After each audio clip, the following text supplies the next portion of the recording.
Welcome to Man Does Tech, where I solve the problems you didn't even know you had. In this video, I will explain how to change your Chrysler 300 alternator. Before starting, always prioritize safety by disconnecting the negative battery terminal, typically with a 10mm wrench. Gather your essential tools, including a 15mm socket, a ratchet, and a pry bar.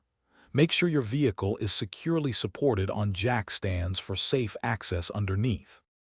Next, we'll tackle the serpentine belt. Locate the tensioner and use a 3/8-inch drive ratchet to rotate it, relieving tension.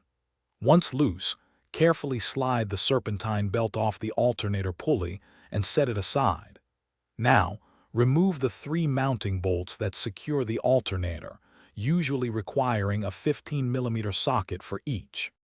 With the mounting bolts out, it's time for the electrical connections.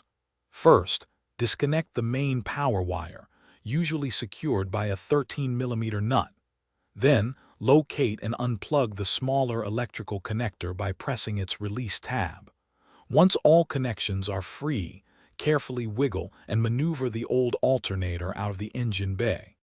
Now for the installation of your new alternator. Carefully guide it into position and hand tighten the 3 mounting bolts. Reconnect both electrical wires, ensuring they are secure. Then, reinstall the serpentine belt onto all pulleys. Finally, tighten the mounting bolts to approximately 30 foot-pounds, reconnect the negative battery terminal, and start your engine to confirm proper charging. Thanks for watching. If you found this helpful, don't forget to like and subscribe.